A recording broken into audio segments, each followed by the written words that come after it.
नमस्कार। फलस्तीन और इजराइल के बीच में जो युद्ध चल रहा है, बल्कि मैं बार बार इस बात को कहूंगा कि वो युद्ध नहीं है, इजराइल का एक तरफा हमला जो चल रहा है, फिलहाल उसके रुकने की कोई संभावना दिख नहीं रही है। यूनाइटेड नेशंस जो बनाया तो इसलिए गया था कि दुनिया में शांति मेंटेन कर सके, लेकिन अंततः वो अमेरिका और कुछ देशों की जागीर बनकर रह गया। वहां पर दो दो बार इस बात के प्रस्ताव आए कि युद्ध विराम कर दिया जाए। दूसरी बार जो प्रस्ताव था वो तो ह्यूमैनिटेरियन ग्राउंड पे, यानी कुछ दिनों के लिए युद्ध को रोका जाए ताकि वहां पर सहायता पहुंच सके, इस बात के लिए था। उसको भी सारे देश चाहते थे कि ऐसा हो जाए, लेकिन अमेरिका ने अपना वीटो पावर लगाकर यह कह दिया कि नहीं, युद्ध नहीं रुकेगा। अस्पताल के गिरने की, तबाही की खबर आई, लेकिन बिडेन साहब इजराइल से लौट के कहते हैं कि इसकी जांच होगी, यह तय नहीं है कि किसने अस्पताल तबाह किया है। साथ साथ दुनिया भर में हलचलें भी हो रही हैं। अरब देशों में कई देशों की प्रतिक्रियाएं आ रही हैं। एंड्रोजन ने कहा कि अगर इजराइल युद्ध नहीं रोकता है तो इसके परिणाम बुरे होंगे। इसके अलावा भी कई लोगों के बयान आए हैं और अरब देशों की जनता में बहुत गुस्सा है इस हमले को लेकर। और जब भी युद्ध होता है तो उस युद्ध का जो असर होता है वो सारी दुनिया में पहुंचता है। तो पेट्रोल की कीमतें दोबारा बढ़ना शुरू हो गई हैं पूरी दुनिया में। इन सब का क्या असर होगा? यह युद्ध कहां तक जाएगा? इस युद्ध के पीछे कौन सी ताकतें किस तरह से काम कर रही हैं? क्या यह युद्ध एक बड़े युद्ध में बदल सकता है, एक तीसरे अरब इजराइल युद्ध में बदल सकता है? अमेरिका की भूमिका क्या होगी? इन सब बातों को समझने के लिए आज हमने इनवाइट किया है प्रकाश रे को। प्रकाश के रे से पहले भी हम एक एपिसोड में फलस्तीन इजराइल युद्ध पे बहुत डिटेल में बात कर चुके हैं और आज हम इन सारे मुद्दों पर प्रकाश भाई से बात करेंगे। प्रकाश भाई, स्वागत है शो पे आपका। यूएन सिक्योरिटी काउंसिल में दो दो बार इशू गया। एक बार गया कि युद्ध विराम किया जाए, दूसरी बार ह्यूमैनिटेरियन ग्राउंड पे युद्ध विराम का मामला आया, और दूसरी बार तो अकेले अमेरिका ने वीटो लगवा के रोक दिया। इंग्लैंड और रशिया एब्सटेन कर गए उससे। ज्यादातर देश इस पक्ष में थे कि युद्ध विराम लगा दिया जाए। इसी बीच में जो बिडेन इजराइल भी हुआ है और वहां जाके ये कहा है कि हॉस्पिटल पे जो हमला हुआ है वो किसने किया है ये कंफर्म नहीं है, या इजराइल का कहना है कि इजराइल ने नहीं किया है। आप ज्यादा बेहतर तरीके से फॉलो करते हैं, उनके शब्दों के जो अर्थ होते हैं आप बेहतर तरीके से समझ पाएंगे। आखिर युद्ध के जारी रखने पर अमेरिका इस तरह बजिद क्यों है कि आप ही का ट्वीट पढ़ के मुझे पता चला कि जो बाइडेन ने अपनी मातृभूमि का नाम भी गलत बता दिया, जहां जन्मे थे, जन्मभूमि, उसका नाम भी उन्होंने कह दिया कि मैं भी इजराइल में पैदा हुआ था। ऐसी क्या जिद है? देखिए, इसको इस तरीके से देखा जाए कि जो अमेरिकन हेजेमनी है जो मिडिल ईस्ट में रही है हिस्टोरिक रूप से, वह हेजेमनी कहीं ना कहीं पिछले कुछ वर्षों से वह डिस्टर्ब हुई है। जैसे कि अगर आप देखें कि लीबिया में तो अमेरिका का जो भी एक्शन था वो एक तरीके से उनके एजेंडे के हिसाब से आगे बढ़ा, लेकिन सीरिया में फुट डाउन हो गया वो, और सीरिया में रसिया घुस गया और बशर अल असद की सरकार बच गई। उसके बाद से आप लगातार देख रहे हैं कि इराक में रेजिस्टेंस बढ़ रहा है कि भाई हमको कंट्रोल दिया जाए। इराक के बारे में एक इंटरेस्टिंग तथ्य आपको बताऊं कि जब से इराक पे हमला हुआ था 2003 में, उसके बाद से एक ऑर्डर पास हुआ अमेरिका में, वो प्रेसिडेंशियल ऑर्डर, कि इराकी रिसोर्सेज से जो भी आमदनी होगी वह आमदनी, उसके बारे में अंतिम निर्णय अमेरिकी राष्ट्रपति लेंगे। तो डी फैक्टो अभी तक वही ऑर्डर हर बार रिन्यू होता रहता है। तो इराकी तेल का असली मालिक जो होता है वो अमेरिकी राष्ट्रपति होता है। अभी भी ये स्थिति है, भले वहां पे सरकारें बन जाती हैं, पार्लियामेंट चलती है और तमाम चीजें। तो ये जो है, और बीच में आपने देखा कि सऊदी अरब और ईरान के बीच में डिप्लोमेटिक रिलेशन हुए। आपने देखा कि सीरिया को अरब लीग में वापस लिया गया, और दूसरी तरफ अरब के लोग, जो अरब के कुछ देश जो अब्राहम एकॉर्ड के हिसाब से या अपने लेवल पे जो इजराइल के साथ जो रिलेशन बना रहे थे, वे लोग अपना टर्म एंड कंडीशन तय कर रहे थे, इजरायली और जो भी अरब के मुल्क हैं। तो इन स्थितियों में अमेरिका को यह बार बार लग रहा था कि कहीं ना कहीं हमारी हेजेमनी को एक तरीके से काउंटर मिल रहा है। और हेजीमनी दर्शकों को मैं बता दूं, हेजीमनी का मतलब वर्चस्व। और आप देखेंगे कि पिछले कुछ वर्षों में जो बिजनेस का झुकाव है अरब वर्ल्ड में, और खासकर जो वहां की बड़ी इकोनॉमीज हैं, बड़ी कंट्रीज हैं, जैसे ईरान हो गया या सऊदी अरब, संयुक्त अरब अमीरात, इनके चाइना से बिजनेस ज्यादा होने लगे। चाइना इनका सबसे बड़ा बिजनेस पार्टनर बना है। और बीच में अगर इकोनॉमी की बात करें तो डी डॉलराइजेशन का एक प्रोसेस है, बहुत उसके बारे में बातें हो रही हैं।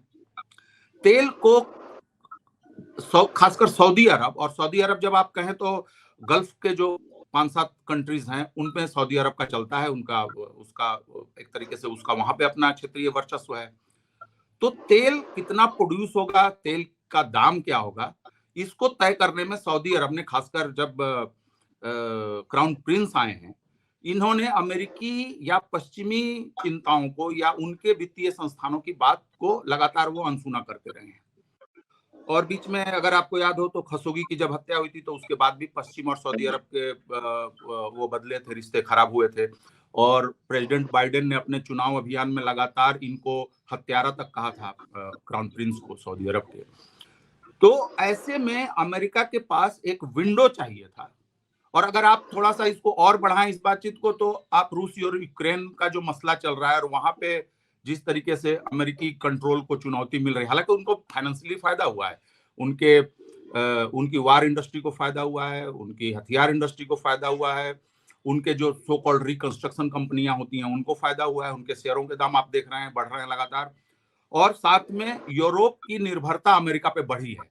तो आपने देखा कि लगातार अमेरिकी हेजेमनी भले कमजोर हो रही हो, लेकिन अमेरिकी डॉलर और अमेरिकी बिजनेसेस लगातार जो है प्रॉफिट में है।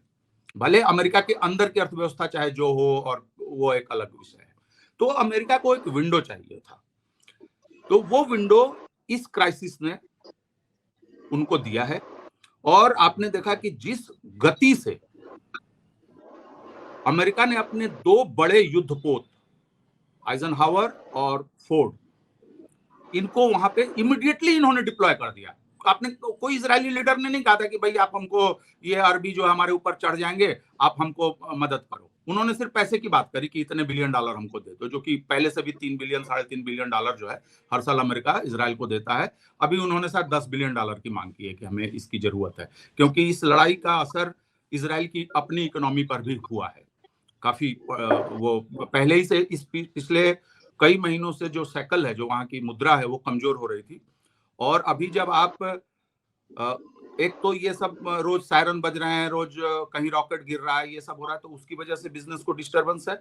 दूसरी तरफ जो लोग काम में लगे हुए हैं उनको आर्मी की सेवा के लिए बुलाया जा रहा है।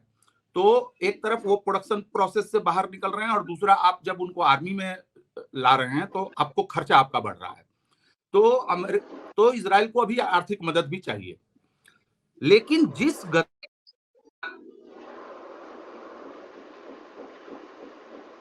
से यात्राएं उन्होंने की, विदेश सचिव गए, लगातार यात्राएं उन्होंने की, तुरंत राष्ट्रपति पहुंच गए, जर्मन चांसलर पहुंच गए, ब्रिटिश लीडरशिप के लोग पहुंचे। तो हम ये देख रहे हैं कि बेसिकली अमेरिका यह दिखाना चाह रहा है, खासकर प्रेसिडेंट बाइडेन, एक तो उनके यहाँ अगले साल चुनाव है, उनकी स्थिति कमजोर है, तो वो अपने घरेलू मतदाताओं को भी कहीं ना कहीं एड्रेस करना चाह रहे हैं। दूसरा, चूंकि इनका चुनावी प्रचार में इनका यह था कि डोनाल्ड ट्रंप की वजह से अमेरिका आज वर्ल्ड स्टेज में पीछे हट गया है, मैं अमेरिका को वापस उसकी जगह रही है दुनिया में एक प्रमुख महाशक्ति का, वहां तक मैं अमेरिका को ले जाऊंगा। और अगर आपको याद हो तो बाइडेन ने अपने शपथ ग्रहण में बोला था कि अमेरिका इज बैक, तो वह एक चीज दिखाने की भी जरूरत है। आखिरी बात इस पॉइंट में मैं ये कहूंगा कि जब भी दुनिया में युद्ध हुए हैं, आप पहले महायुद्ध से लेकर अभी तक देखें, तो अमेरिकन इकोनॉमी को, और जब मैं अमेरिकन इकोनॉमी कह रहा हूं तो मतलब अमेरिका के जो बिजनेस कॉर्पोरेट ग्रुप्स हैं, उनको आप देखेंगे कि लगातार फायदा हुआ है। और पीछे जब बेल आउट करने की बात होती थी तो अमेरिका के पास 3 बैंक होते थे। एक बैंक था खाड़ी देश, दूसरा बैंक था जापान और कुछ हद तक साउथ कोरिया, और तीसरा बड़ा बैंक पिछले कुछ सालों में बना है चीन, कि भाई जब हमें जरूरत होगी पैसे की तो इनसे हम ले लेंगे, जो बॉन्ड्स खरीदते हैं और वो सारी चीजें होती हैं। अब यह है कि खाड़ी देशों के पास अपने इंफ्रास्ट्रक्चर के लिए, अब वो जो तेल पर आधारित इकोनॉमी से बाहर जा रहे हैं उसके लिए उनको इन्वेस्टमेंट करना है, तो वो पैसा कम डाल रहे हैं पश्चिम में, खासकर अमेरिका में। दूसरा कि जापान और साउथ कोरिया की इकोनॉमी की अपनी सीमाएं हैं, तो उन्होंने उसको कम किया है पैसे को देने की। और चाइना ने, जो कि 2007-8 का फाइनेंशियल क्राइसिस अगर आपको याद हो, तो चाइना ने सबसे बड़ा बेल आउट किया था यूनाइटेड स्टेट्स को। और तब चाइना ने कहा था, और उनका जो मुख्य बैंक है उसके चीफ ने कहा था कि आप जिस तरीके से इकोनॉमी चला रहे हैं ये इस तरीके से नहीं चलता है। और वहां के अर्थशास्त्रियों ने भी कहा था कि आप इस तरीके से पैसे ले लेके नोट छापते रहें और अपने लोगों को कम इंटरेस्ट पे पैसा दें, और आप कहें कि हमारी इकोनॉमी सब कुछ चल रही है। तो सिर्फ कंजम्पशन आधारित और फाइनेंस आधारित कैपिटलिज्म जो है वह नहीं चलेगा। ये चाइना ने भी उनको कहा था और उनके अपने अर्थशास्त्रियों ने कहा था, सरकारी अर्थशास्त्रियों ने। मैं उनकी बात नहीं कर रहा हूं जो दूसरे रुझानों के हों या जो आमतौर पे अमेरिकी इकोनॉमिक पॉलिसी की आलोचना करते रहे। तो अब जब आपने देखा कि पिछले दिनों ये लोग लगातार चाइना गए हैं, अमेरिकी प्रतिनिधि, और अभी बात हो रही थी नवंबर में कि कैलिफोर्निया में प्रेसिडेंट शी और प्रेसिडेंट बाइडेन की मुलाकात होगी, जो कि अब संभव नहीं दिख रही है इस माहौल में। तो ऐसे में अमेरिका के पास एक ऐसा मौका आया है कि वह अरब देशों को टेबल पे ला सके और कुछ अपने लेवल पे वह कुछ शर्तें लाद सके। वह जो मिडिल ईस्ट के अंदर जो रूस का मिलिट्री प्रेजेंस है सीरिया में, उसको वो कर्टेल कर सके, उसको कमजोर कर सके, और जो चाइनीज बिजनेस इंटरेस्ट है उसको एक बार्गेन चिप के रूप में इस्तेमाल करके वह चाइना से कंसेशन ले ले। ये एक लंबा एजेंडा के तहत जो है अमेरिकी एडमिनिस्ट्रेशन, बाइडेन एडमिनिस्ट्रेशन मूव कर रहा है। लेकिन अगर आप देखें वहां पे फलस्तीन में, तो अभी जिस तरह के तस्वीर आ रहे हैं या बाकी सारी चीजें हो रही हैं, उससे ऐसा लग रहा है कि युद्ध नहीं चल रहा है, सिर्फ इजराइल हमला कर रहा है और फलस्तीन झेल रहा है। सच क्या है? हमास या फलस्तीन अपनी तरफ से जो रिटेलिएट कर रहा है उसकी क्वांटिटी कितनी है, क्वांटम कितना है उसका, और वहां किस तरह का युद्ध चल रहा है या एक तरफा हमला चल रहा है? देखिए, न सिर्फ इस लड़ाई में जो अभी जो सिचुएशन है, बल्कि आप पीछे के तमाम ऐसी लड़ाई, इवन जो बड़ी लड़ाइयां हुई, जैसे इंतफादा के दो संस्करण हुए, आप कभी भी लड़ाई जो है वो लड़ाई की तरह नहीं हुई है। एक तरफ एक न्यूक्लियर पावर है जिसके पास अपने बनाए हुए और अमेरिका के दिए हुए सबसे उन्नत किस्म के हथियार हैं। और यहाँ पे मैं ये भी जोड़ना चाहूंगा कि कोई भी देश जब हथियार बेचता है किसी को या देता है, तो आमतौर पे वह सबसे लेटेस्ट वाला नहीं बेचता है, वो उसको अपने लिए वह रखता है और उसके पीछे वाला संस्करण को जो है वो बेचता है। लेकिन इजराइल एकमात्र ऐसा देश है, ये यूरोपीय देशों को के पास भी अमेरिका ये कंसेशन नहीं देता है, लेकिन इजराइल और अमेरिका न सिर्फ साझा प्रोडक्शन करते हैं हथियारों का, बल्कि इनको अच्छे हथियार भी मिलते हैं वहां से। दूसरी तरफ फिलिस्तीन के पास कोई आर्मी नहीं है, आप जानते हैं, और ये जो लड़ाके हैं, मतलब आप सोचें कि जिस एरिया में सीमेंट ले जाने में, छड़ ले जाने में और बालू ले जाने में की राशनिंग होती है कि कहीं ये बंकर न बना लें, कहीं ये दीवार न बना लें, और जब भी हमले होते हैं, खासकर वेस्ट बैंक में, गाजा को छोड़ देते हैं थोड़ी देर के लिए, तो हमेशा निशाना बनाया जाता है इस तरीके की जो नई बिल्डिंग्स बनी होती हैं, जो इजराइल के परमिशन से बनी होती हैं, लेकिन इनको लगता है कि नहीं यार, कल को इसका गलत इस्तेमाल हो सकता है। दूसरी तरफ इनके पास जो हथियार हैं, हमास हो गया या इस्लामिक जिहाद हो गया या फतेह के पास पहले जो होता था, वह रिडंडेंट हथियार होते थे, जो कहीं से स्मगलिंग करके आ गए, सेकंड हैंड मार्केट से खरीद लिया, कहीं कुछ इजरायलियों से लूट लिया कहीं थाने वाने में जाके। तो इस तरीके की चीजें थी, और अभी भी यही सिचुएशन है। बस अभी अंतर सिर्फ ये आया, दुनिया भौचक इस बात पे सिर्फ रह गई, या उसको लगा कि हमास एक बड़ी ताकत है, क्योंकि 7 तारीख को जो हुआ वह अभूतपूर्व था, और उसने न सिर्फ इजरायली सैनिक ताकत को एक तरीके से अंडरमाइन कर दिया 24 घंटे के लिए लगभग, बल्कि उनके तमाम इंटेलिजेंस, टेक्नोलॉजी और उनका पूरा का पूरा जो स्ट्रक्चर है इजरायली सिक्योरिटी स्टेट का, उसको इन्होंने धत्ता बता दिया। तो दुनिया को यह लगा कि हमास एक बड़ी ताकत है, जबकि सच्चाई यह है कि उसके पास लोग हो सकते हैं, लोगों की एक अच्छी खासी संख्या हो सकती है, लेकिन उनके पास हथियार जो हैं वो बहुत मामूली हैं, और तोप टैंक तो है नहीं, जहाज फाइटर्स हैं नहीं, और उनके जो रॉकेट्स जाते हैं, आप देखे हैं, तमाम वीडियो है और फोटोग्राफ्स आ रहे हैं, इनके बिल्डिंग में गिरेगा तो 2 खिड़कियां तोड़ेगा। तो और यहाँ पे एक इंटरेस्टिंग चीज है कि कम हथियार होने का एक एडवांटेज जो हमास को मिलता है या किसी भी तरीके के इस तरीके के ग्रुप को मिलता है दुनिया के इतिहास में, अगर आप देखें कि जब आप अर्बन गुरिल्ला वार में जाते हैं, जब सामने आमने की जब कॉम्बैट होती है, तो फिर यही हथियार और यही लोग किसी भी दुनिया की प्रशिक्षित से प्रशिक्षित सेना के लिए बहुत बड़ी चुनौती बन जाती है। लेकिन वह सिचुएशन अभी आई नहीं है यहाँ पे अभी गाजा में।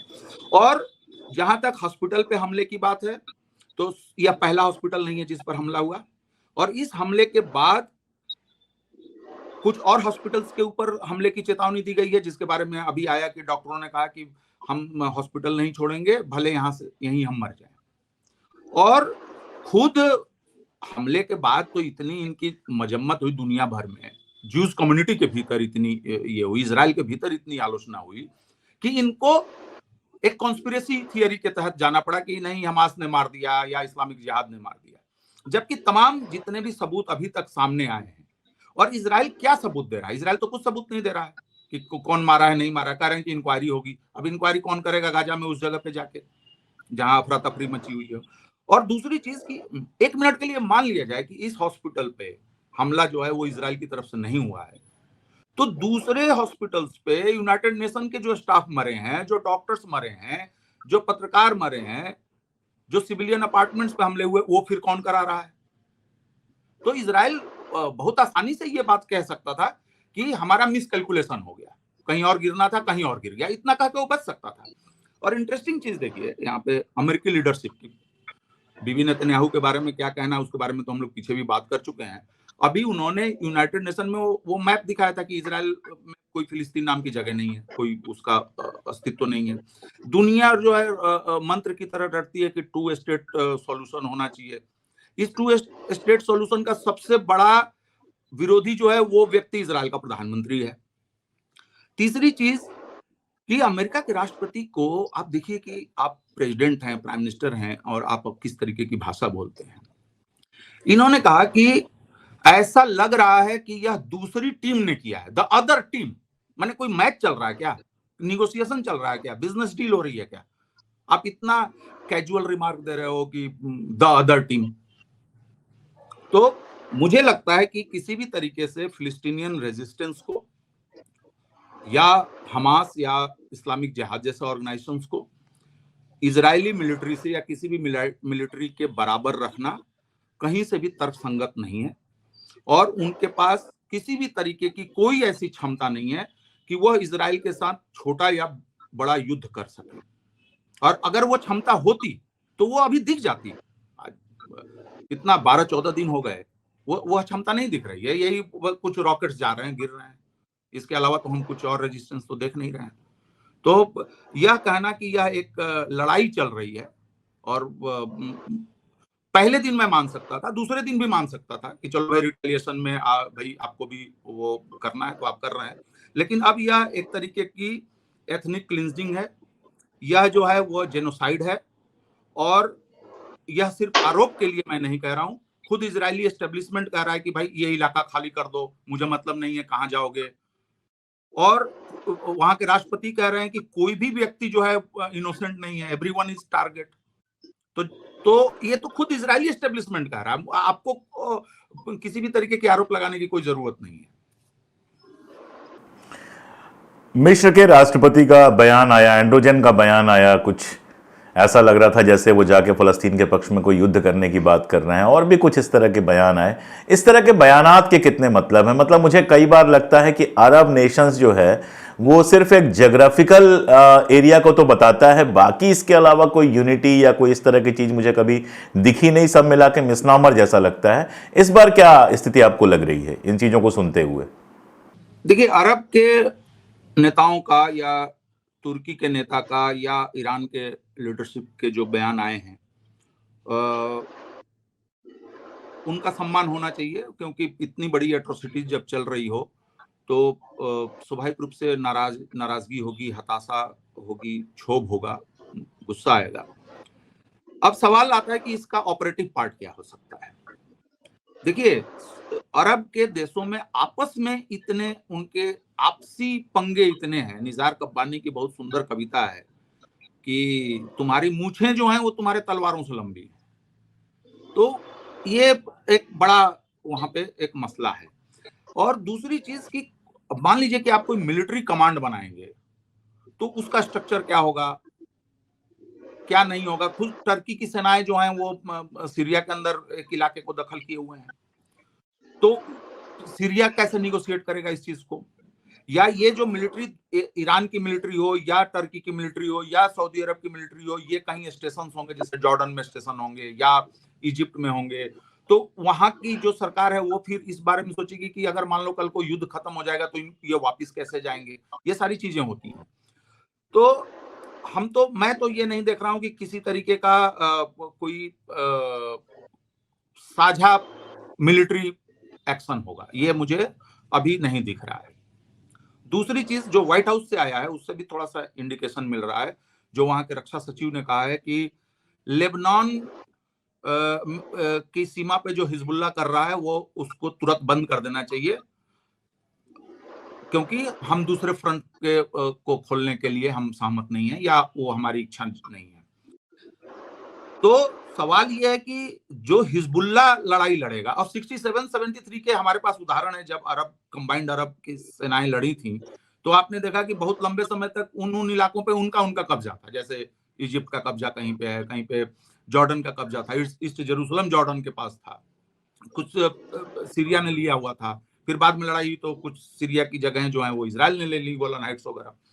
तो हम एक तो ये ज्वाइंट नहीं देख रहे हैं, और जो ईरानियन लीडरशिप ने जो कहा है और जो इससे पहले कतर ने कहा था कि इकोनॉमिक सैंक्शंस का, मुझे लगता है कि वह हम जरूर आने वाले समय में देखेंगे कि अरब के देश जो हैं वह इजराइल, और अगर बात आगे बढ़ी तो शायद पश्चिम, ये पहले भी हो चुका है, 73 में हो चुका है, जिसके बाद वो पूरा पेट्रो डॉलर का कॉन्सेप्ट लेकर आए थे रिचर्ड निक्सन और हेनरी किसिंजर।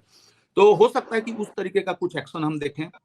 हो सकता है कि जब सीज फायर हो और राहत और बचाव के लिए जब कॉरिडोर खुले तो हम यह उम्मीद कर सकते हैं, और ये होगा भी, कि अरब से, ईरान से, टर्की से बहुत भारी मात्रा में सामान, खाना पीना, मदद जो है वह जाएगी।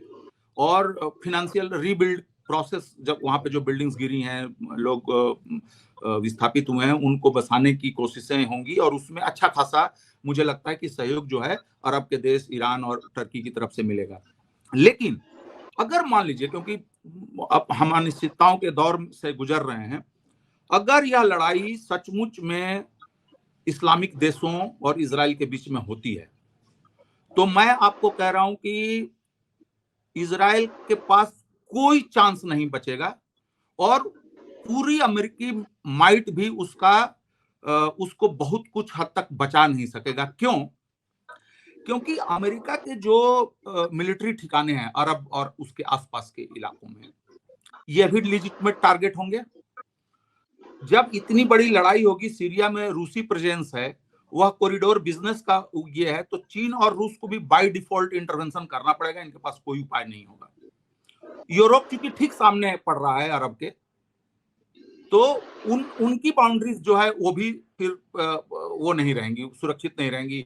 मिलिट्री अगर नहीं जाएगी तो कम से कम रिफ्यूजीज बहुत बड़ी संख्या में जाएंगे जब इतनी बड़ी लड़ाई होगी तो लेकिन मुझे नहीं लगता कि अरब के देश जो है किसी भी तरीके से ऐसी कोई लड़ाई में जाना चाह रहे हैं। पहले वाला लीडरशिप नहीं है। अगर हम सिर्फ MBS की बात करें, सऊदी अरब के क्राउन प्रिंस की बात करें, तो अगर भगवान की इच्छा रही तो अगला कम से कम 40-50 साल तो कहीं नहीं गए जब वो राज करेंगे सऊदी अरब पे। तो वह उतनी लंबी यात्रा की शुरुआत जो है वह इस तरीके की जगह से नहीं करना चाहेंगे। जॉर्डन में ऑलरेडी फिलिस्तीनी शरणार्थियों की बहुत भारी संख्या है। लोग पहले कहा करते थे कि फिलिस्तीन में तो फिलिस्तीन कब बनेगा, बाद में बनेगा, नहीं बनेगा, लेकिन जॉर्डन में जरूर एक फिलिस्तीन बनेगा। लेबनान में हम जानते हैं कि कितना रिफ्यूजी संकट है, मतलब फिलिस्तीनी रिफ्यूजी रह रहे हैं। उसके अलावा हम जानते हैं कि नेपाल की राजनीति में अब लेबनान की राजनीति में अपने बहुत सारी दरारें हैं। वहां का राष्ट्रपति क्रिश्चियन होता है, वहां का प्रधानमंत्री सुन्नी फैक्शन से आता है, और वहां की पार्लियामेंट का जो चीफ होता है वो शिया होता है। इस तरीके का वहां बंटवारा करके कहानी चल रही है। उसकी इकोनॉमी आप जानते ही हैं, बहुत बुरी स्थिति में है। टर्की के पास मिलिट्री माइट बहुत अच्छा है। टर्की के पास ड्रोन टेक्नोलॉजी और मिसाइल, इन सब चीजों में काफी ताकत है तुर्की के पास। वो नाटो का देश भी है, उसको छूने में थोड़ा सा सबको सोचना पड़ेगा। उसके पास संख्या बहुत ज्यादा है, मिलिट्री लोगों की संख्या, सैनिकों की संख्या। ईरान ने पिछले कुछ समय में बहुत भारी जो है प्रगति की है ये डिफेंस सेक्टर में। तो मुझे, और सबसे ज्यादा हथियार खरीदता है सऊदी अरब और कतर, खरीदते हैं दुनिया में सबसे ज्यादा। तो आप समझ सकते हैं कि हथियारों की कमी नहीं है, लड़ाकों की कमी नहीं है, और लड़ाई के बहानों की कमी नहीं है। लेकिन अगर आप इस तरीके के किसी भी युद्ध में जाएंगे तो फिर आपको, जैसे होता है ना कि आप कैलकुलेट करते हैं, कोई एक्शन करते हैं कि इसका रिजल्ट क्या होगा, आपको वो रिजल्ट वाला पार्ट फिर वो पन्ना छोड़ देना पड़ेगा कि ये कहीं भी जा सकती है चीजें।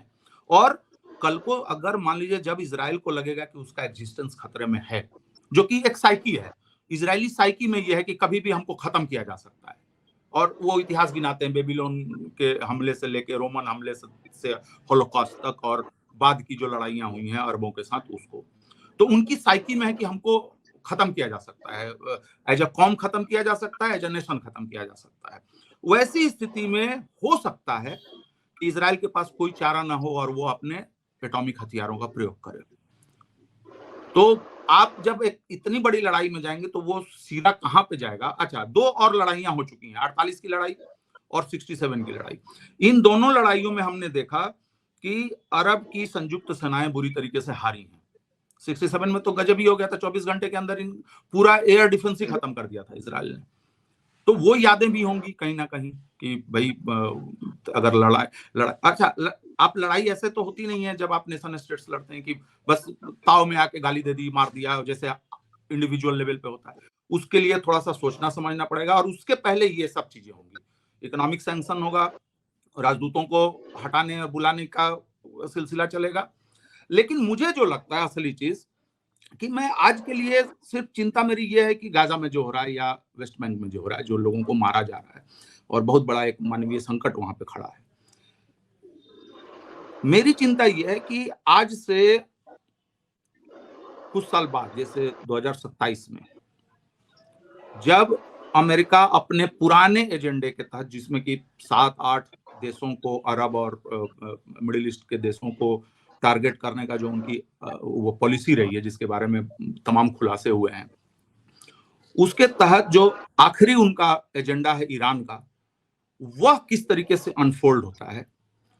आने वाले समय में ताइवान का मसला किस तरीके से अनफोल्ड होता है आपके पड़ोस में, और जो अफ्रीका में जो ये लगातार तख्ता पलट का दौर है और पश्चिम के खिलाफ एक लहर चल रही है, ये इसकी गति कहां तक जाएगी। तो ये जो 3-4 हम बड़े बड़े जो फ्लैश पॉइंट्स देख रहे हैं अपने जियोपॉलिटिकल मैप पर, तो मेरी चिंता यह है कि अगले 2024 के अमेरिकी प्रेसिडेंशियल चुनाव के बाद की जो स्थिति होगी, और आपने देखा कि अभी बेल्ट एंड रोड फोरम की मीटिंग के दौरान प्रेसिडेंट पुतिन ने कितनी बड़ी बात कही कि काला सागर में जो हमारा फ्लीट है वहां से मिसाइल अगर हम मारेंगे तो वो भूमध्य सागर में गिरेगा, और उन्होंने यह भी कह दिया कि मैं कोई धमकी नहीं दे रहा हूं, यह तथ्य है। उसके बाद चाइनीज प्रेसिडेंट ने अपने भाषण में कहा कि चाइना के साथ डिकपल करना आसान नहीं होगा, चाइना को आइसोलेट करना आसान नहीं होगा। तो इन चीजों को सिर्फ हम रेटोरिक कह के खारिज नहीं कर सकते हैं। क्यों? क्योंकि हमने देखा है पीछे, अभी हाल में देखा, मतलब रूस यूक्रेन के मसले में देखा, हमने अभी इजराइल और गाजा वाले मसले में देखा कि रेटोरिक्स जो है वो एक्शन में बदले हैं। तो मुझे लगता है कि अरब के नेताओं के तमाम कमियों के बावजूद एटलीस्ट मैं उनकी भावनाओं के साथ, मतलब भावनाओं को मैं खारिज नहीं करना चाहूंगा।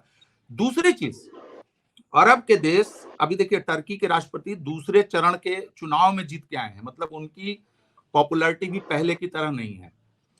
दूसरी तरफ अरब के देशों में, ज्यादातर देशों में जो है राजशाहियां हैं, तो वहां पे बड़े बड़े प्रदर्शन हो रहे हैं, जॉर्डन हो, सऊदी अरब हो, बहरीन हो, कतर हो, और यमन वगैरह भी आप जोड़ लें।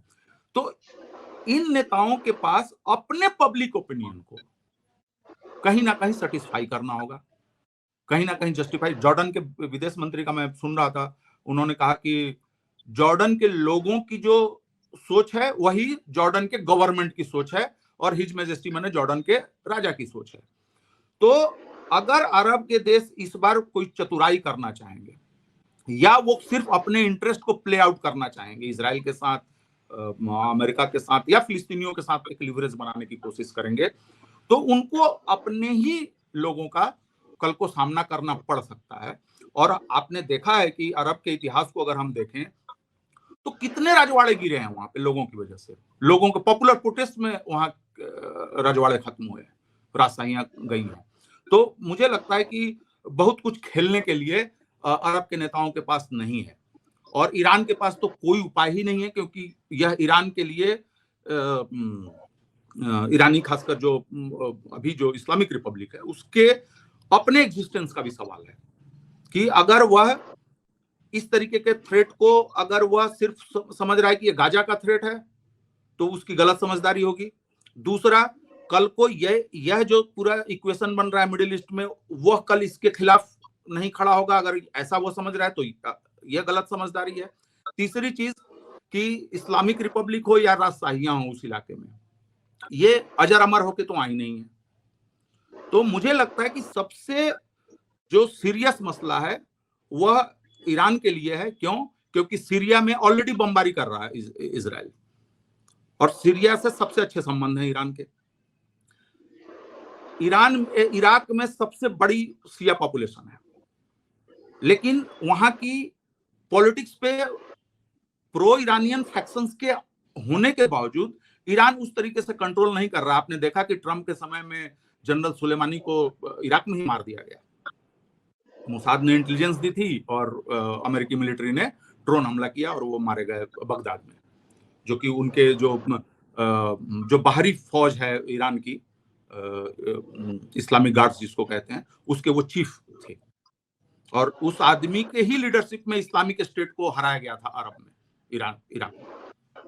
तो ईरान के लिए यह बहुत एक बड़ी चुनौती। आप देखें कि अभी तो न्यूज में हम पढ़ रहे हैं ना कि इजराइल की मदद के लिए अमेरिका ने 2 युद्धपोत भेज दिए। पर्शियन गल्फ में भारी मात्रा में अमेरिकी मिलिट्री कई वर्षों से मौजूद है, जिसको कि हम न्यूज में नहीं लेते। जैसे कि मैं अक्सर कहता हूं कि फिलिस्तीन में शांति का क्या मतलब होता है? फिलिस्तीन में शांति का मतलब होता है कि इजरायली मिलिट्री जो चाहे करे, उनके पेड़ काट दे, उनके कुओं में सीमेंट डाल दे, उनके घरों को दखल कर ले, उनके खेतों पर जो है सेटलर बस्तियां बना ले, यह शांति का काल है। लेकिन इधर से कोई छींक भी दे तो फिर वही चीजें शुरू हो जाती हैं। लेकिन सबसे निराशाजनक चीज है कि यूरोप और अमेरिका, जिनको कि आप हर तरीके के लोकतांत्रिक, मानवाधिकार और तमाम तरीके की चीजों का एपिटोम मानते हैं, और जिसको कि दुनिया एक सिविलाइजेशन के मानक के रूप में देखती है, प्रोग्रेस के मानक के रूप में देखती है, इकोनॉमिक डेवलपमेंट के मानक के रूप में देखती है, एक व्यक्ति का भी उतना ही महत्व है जितना किसी और व्यक्ति का, इस तरीके की अवधारणाएं हमें पश्चिम से दुनिया ने सीखी हैं। उसका इस तरीके से इस पूरे गेम में उसका पतन हो जाना बहुत सबसे बड़ा दुर्भाग्यपूर्ण यह है। और इसके बाद अब बाकी अरब के देश क्या करेंगे, हमास क्या करेगा, इजराइल क्या करेगा, ये बहुत छोटी बातें हो जाती हैं। क्योंकि जब आपने सारे आदर्शों को ही वो कर दिया, जैसे आपने शुरू में वो बात कही कि यूनाइटेड नेशन सिक्योरिटी काउंसिल में, आप सोचिए कि 15 दिन से बमबारी हो रही है, सिर्फ इतनी सी चीज है कि भाई सीज फायर कर दो, वहां दवाइयां भेज दो, फूड भेज दो, खाना भेज दो। 70% मारे जाने वाले लोग बुजुर्ग हैं, महिलाएं हैं, बच्चे हैं, और उस पे ये देश जो है वो नहीं कर पा रहे हैं। उन देशों को देखिए, यूरोप में, चाहे एशिया में या लैटिन अमेरिका में, जो कहते हैं कि यूनाइटेड नेशन में हमको जो है अस्थायी सदस्यता चाहिए, यूनाइटेड नेशन में सुधार होने चाहिए, उन देशों के क्या बयान है, उन देशों का क्या एक्शन है इस पूरी चीजों में?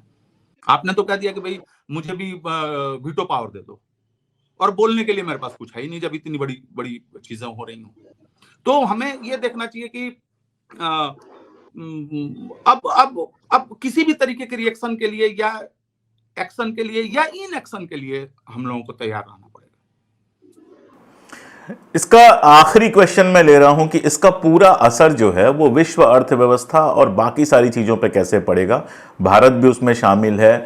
खाड़ी देशों की जब भी बात आएगी तो तेल की बात आएगी, तेल की कीमतों की बात आएगी। इधर यूक्रेन रशिया वार से भी कुछ उथल पुथल मची थी। तो विश्व अर्थव्यवस्था पर इसका क्या असर पड़ेगा? अभी जिस तरह से चल रहा है ये लगता तो नहीं कि बहुत जल्दी सीज फायर होने वाला है। तो अगर ये युद्ध या मैं कहूंगा हमला, मैं आपसे वही बात समझना चाहता था कि युद्ध तो तब होता है जब दोनों तरफ तलवार खिंची होती है। एक तरफ पेंसिल हो और एक तरफ तलवार चल रही हो तो ये युद्ध नहीं, हमला ही होता है। तो अगर ये लंबा खिंचा तो इसकी विश्व अर्थव्यवस्था पर इसका क्या असर पड़ सकता है? देखें, अगर हम अपने नजदीक के हाल के कुछ सालों को देखें तो दुनिया ने महामारी देखी जिसने आपने देखा कि अर्थव्यवस्था पे भयानक असर हुआ। उसके बाद अभी मामला पटरी पे आने की ही कोशिश हो रही थी, तब तक ये रूसी और यूक्रेन का मसला उलझ गया। ये चीजें अभी थोड़ा लग रहा था कि चलो भाई रूस यूक्रेन का ही मसला है, ये क्राइसिस हुई, जैसे एनर्जी क्राइसिस हुई, अनाज के दाम बढ़े, दुनिया भर में इन्फ्लेशन आया, बहुत सारे गरीब देशों को अनाज की सप्लाई जो है बाधित हुई, खुद यूरोप के देशों में तकलीफें हुई। तो फिर उसके बाद लगा कि यार ठीक है, एक क्राइसिस है, अब देखते हैं क्या होता है, एक थोड़ा स्टेबिलिटी आ रही थी। तब तक अमेरिका और चीन के बीच का जो एक आप कहें कि शीत युद्ध या जो भी आप कहें उसको, वो थोड़ा सा गर्म हो गया मसला। और इन चीजों को अभी सोचने समझने की कोशिशें ही हो रही थी कि ये संकट मिडिल ईस्ट में आ गया। देखिए, पिछले दिनों अपनी तेल और गैस इकोनॉमी को एक शेप देने के लिए तेल उत्पादक देशों का जो समूह है ओपेक और ओपेक प्लस, जब रसिया और कुछ और देश आ जाते हैं, उन लोगों ने यह तय किया, अभी यूरोप में मीटिंग हुई थी उनकी, नॉर्वे में शायद हुई थी अभी कुछ दिन पहले। उन्होंने कहा था कि हम प्रोडक्शन को कम करेंगे ताकि हम प्राइसेस को स्टेबलाइज कर सकें और हम अपने फायदे को बचा सकें। तो तब उस समय बड़ी चिंता हुई, क्योंकि उससे पहले रशिया ने कह दिया था कि डीजल हम नहीं बेचेंगे बाहर, और नेचुरल गैस का एक कंपोनेंट होता है उसको हम नहीं बेचेंगे अभी। उसके बाद चाइना ने अपने यहाँ जो उसका प्रोडक्शन है या रिफाइनरीज हैं उसके कुछ इंपोर्ट को उसने एक्सपोर्ट को रोक दिया। तो उसी बीच में ये हो गया तेल के प्रोडक्शन को कम करने का मामला। तो लोगों को ये लग रहा था कि इससे तो तेल की कीमतें बढ़ेंगी। तो ऑलरेडी जो इन्फ्लेशन है दुनिया भर में, हमारे देश में भी, हमारे देश में तो फूड इन्फ्लेशन तो जो है वो डबल डिजिट में है लंबे समय से, तो यह तो और गहरा हो जाएगा। लेकिन थैंकफुली पिछले कुछ महीनों में तेल की कीमतें स्टेबलाइज हो रही थी और गिर भी रही थी। तो लोगों को लग रहा था कि नहीं, हो जाएगा, चल जाएगा। अमेरिका ने अपने रिजर्व्स बढ़ाए, भारत ने भी सस्ता जैसे खरीदना शुरू किया, चीन ने सस्ता खरीदना शुरू किया, सबने अपने भंडार बनाए, तो लगा कि तेल की कीमतें नहीं बढ़ेंगी। लेकिन अभी आप पिछले, जब से ये मसला इजराइल का फिलिस्तीन का उलझा है, उसके बाद धीरे धीरे प्राइसेस बढ़ने शुरू हो गई हैं, 2.5% 3% के आसपास ग्रोथ मतलब अधिक हो गई हैं। अब मान लीजिए कि कल को अगर ये सैंक्शन लगे कि हम इजराइल को तेल और गैस नहीं देंगे, तो फिर इजराइल कहीं से खरीदेगा तो मार्केट ऊपर जाएगा। अगर आप इजराइल को नहीं बेचेंगे तो हो सकता है कि इजराइल कुछ चीजों का सैंक्शन लगाए अरब के देशों पर, या अरब के देशों को सपोर्ट जो देश कर रहे हैं उनको कुछ सैंक्शन लगाए, तो उनकी इकोनॉमी डिस्टर्ब होगी। और अभी क्या है कि भारत जैसे देशों की जहां तक बात है कि हम लोग, जैसे भारत अपनी 83% ऊर्जा जरूरत को इंपोर्ट से, आयात से पूरा करता है। हम तेल के बहुत बड़े, गैस के बहुत बड़े खरीदार हैं और बहुत बड़े उपभोक्ता हैं। और जब हमारी इकोनॉमी एक्सपेंड हो रही है तो उसमें एनर्जी सबसे बड़ा कंपोनेंट होगा। तो उसमें अगर जरा सा भी, थोड़ा सा भी अगर हमारा एक्सपोर्ट इंपोर्ट बिल बढ़ता है और ये बात अभी कुछ कुछ दिन पहले, इनफैक्ट मुझे लगता है पिछले हफ्ते जो फाइनेंस मिनिस्ट्री की जो रिपोर्ट आई है कि आगे का इकोनॉमिक फोरकास्ट क्या हो सकता है, उसमें उन्होंने इस बात को अंडरलाइन किया है कि अगर मानसून का असर, जो हमारे देश में भी जो बारिश का जो हिसाब किताब है वो थोड़ा सा उल्टा सीधा रहा है पिछले मानसून में, इस मानसून में, तो उन्होंने कहा कि इसका क्या असर होता है यह देखने की बात होगी। और उन्होंने कहा एनर्जी प्राइसेस का ग्लोबल मार्केट में क्या उतार चढ़ाव आता है, इस पे हमारा ग्रोथ आउटलुक डिपेंड करेगा। ये फाइनेंस मिनिस्ट्री ने खुद इसको अंडरलाइन किया है। दिक्कत यहां पर है कि अरब देशों के पास सिर्फ तेल का ही मसला नहीं है, अगर हिंदुस्तान के नजरिए से देखें या बहुत सारे और तीसरी दुनिया के देशों के हिसाब से देखें, अरब के देशों में बहुत बड़ी संख्या भारतीयों की और साउथ एशिया के और ममालिक के लोगों की वहां पर वहां काम करते हैं, जो वहां की इकोनॉमी को बढ़ाने में योगदान देते हैं, वहां के ऐशो आराम के लिए वो मेहनत करते हैं। और साथ ही भारत को ही लें तो अमेरिका के बाद, पहले तो नंबर 1 था, अभी दूसरे नंबर पर आ गया है। अमेरिका के बाद सबसे ज्यादा रेमिटेंस जो है वो हमें अरब के देशों से आता है, और वो हमारे विदेशी मुद्रा भंडार के लिए एक बहुत इंपॉर्टेंट कंपोनेंट हो जाता है। वो जो पैसा, जो क्योंकि वो पैसा डॉलर में आता है, वो पैसा विदेशी मुद्रा में आता है। तो मुझे लगता है कि अगर क्राइसिस बढ़ेगी तो बहुत तरीके के, जैसा अभी इजराइल में मतलब नौकरियां नहीं है या बंद कर दिया, काम बंद है, तो इसी तरीके की स्थिति अरब के देशों में भी हो सकती है कल को, या नए रिक्रूटमेंट्स नहीं होंगे। तो मुझे लगता है कि भारत ही नहीं, इसीलिए मैं कह रहा हूं कि अमेरिका जैसे देशों को, रूस, चीन जो बड़े देश हैं, जो इंपॉर्टेंट देश हैं, अरब के जो देश हैं, इनको समझाना चाहिए इजराइल को कि भाई अब बंद करो इसको, नहीं तो ये क्राइसिस किसी के भले की बात नहीं है। कोई भी क्राइसिस किसी के भले का, महामारी हुई तो किसका भला हो गया, रूस यूक्रेन हुआ तो किसका भला हो गया।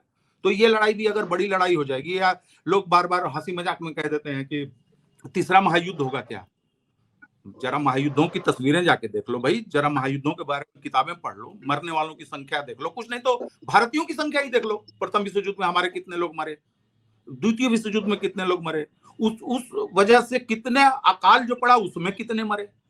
युद्ध हंसी ठट्ठा थोड़ी होती है चीज। तो कुल मिला जुला के सब कुछ इस पर डिपेंड करेगा कि युद्ध कितने दिन चलता है, हमला कितने दिन चलता है। अमेरिका और बाकी जो यूरोप के देश हैं उनके पास कब ये सद्बुद्धि आती है कि अब बहुत हो गया, इसको रोका जाए, राहत काम शुरू हो और वहाँ पर शांति स्थापित हो। और अगर ऐसा नहीं होता है तो पूरी दुनिया, जिसमें हम खुद भी शामिल हैं, एक तरह का संकट झेलने के लिए अभिशप्त होगी। प्रकाश भाई ने आज जितना कुछ बताया, मुझे उससे जो जीस निकल के आया, जिसको वो ऑपरेटिव पार्ट कहते हैं, वो ऑपरेटिव पार्ट इतना समझ में आया कि अगर ये युद्ध लंबा चलता है तो इसका जो असर होगा वो सिर्फ और सिर्फ खाड़ी देशों में या उस क्षेत्र में या मिडिल ईस्ट में ही नहीं रह जाएगा, बल्कि वो पूरे के पूरे विश्व को प्रभावित करेगा, और जिसमें भारत भी होगा, क्योंकि भारत का खाड़ी देशों से एक अजीब सा रिश्ता है। यहाँ से बहुत सारे लोग वहाँ नौकरी करते हैं, और जैसा कि प्रकाश भाई ने बताया कि बड़ी संख्या में, बड़े अमाउंट में वहाँ से रेमिटेंस आता है, और हमारे तेल की ज़रूरतें तो इम्पोर्ट से ही पूरी होती हैं।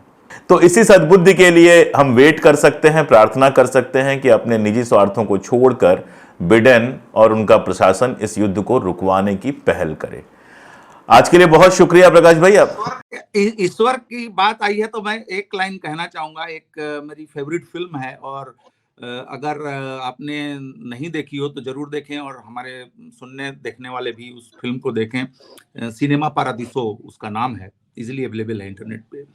उसमें एक कैरेक्टर है अल्फ्रेडो, ब्लाइंड हो जाता है, वो सिनेमा का प्रोजेक्शनिस्ट होता है, सिनेमा हॉल में जो लोग प्रोजेक्शन करते हैं सिनेमा। वो कहता है कि यह बात ठीक है कि ईश्वर ने दुनिया बनाई है, लेकिन अगर मुझे बनाने का मौका मिलता तो शायद मैं बेहतर बनाता। ठीक बात है, ठीक बात है। तो आज के लिए इतना ही प्रकाश भाई, बहुत बहुत शुक्रिया। फिर आगे भी हम आपसे दुनिया जहान के मसलों को समझने की ऐसी कोशिश करते रहेंगे। बहुत शुक्रिया।